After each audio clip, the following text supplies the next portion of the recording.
If you're wondering which 360 cameras are worth your money, stick around. After we run through each product, I'll give you my personal take.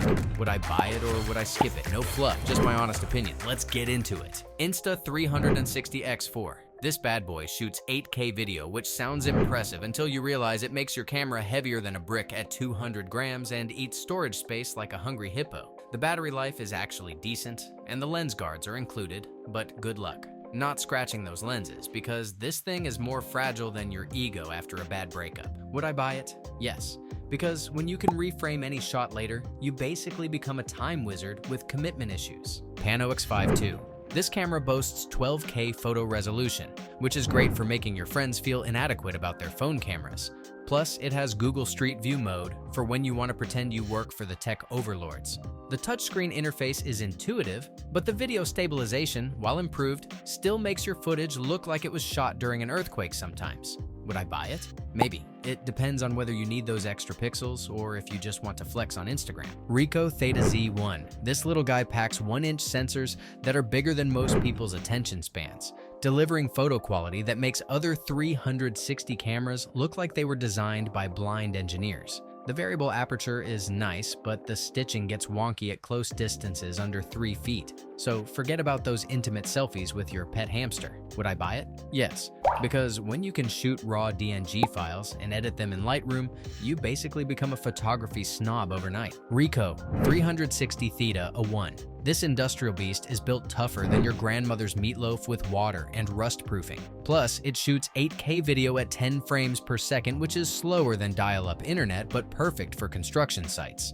The 60 megapixel stills are impressive, but this camera is designed for professionals who wear hard hats, not influencers who wear crop tops.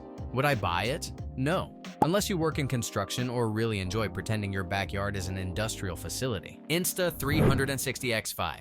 This bad boy shoots 8K 360 video that'll make your eyeballs weep tears of joy. Plus, those replaceable lenses mean you won't cry when you inevitably scratch them like I did within the first week. The battery life is decent at 180 minutes in endurance mode, but good luck keeping your hands steady when this thing heats up faster than my laptop running Crysis. Would I buy it? Yes. It's basically the iPhone of 360 cameras, expensive as hell, but damn does it work well. Insta360 ONE RS 1-inch. The modular design is genius until you realize you're carrying around more pieces than a Lego set. And those massive 1-inch sensors do deliver better dynamic range than a moody teenager. Problem is, this thing only has IPX3 water resistance, so don't even think about using it in anything more intense than a light drizzle, or you'll be crying into your $500 paperweight. Would I buy it? Maybe. Great image quality, but feels like it was designed by someone who's never been outside in actual weather. Kandao Qoocam 3,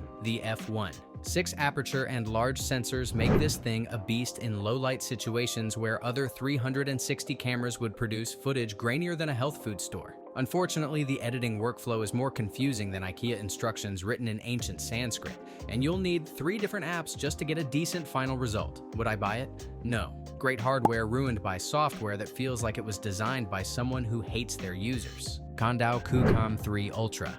This bad boy shoots 8K 360-degree video at 30 frames per second with 96 megapixel stills, making it feel like you're living in the future. But it's also heavier than my ex's emotional baggage at 336 grams and costs more than my rent at $599. The thing is, waterproof to 33 feet and has a 2280 mAh battery that actually lasts longer than 20 minutes, unlike most 360 cameras. But the desktop software is about as user-friendly as assembling IKEA furniture blindfolded. Would I buy it? Yes. Because when you want the sharpest 360 footage that doesn't look like it was shot through a potato, this camera delivers even if it makes your selfie stick feel like you're holding a small dumbbell. Ricoh Theta X. This little stick shoots 60.5 megapixel photos at 11K resolution, which sounds impressive until you realize it can't shoot in RAW format, so you're basically getting a fancy JPEG that your phone could probably match.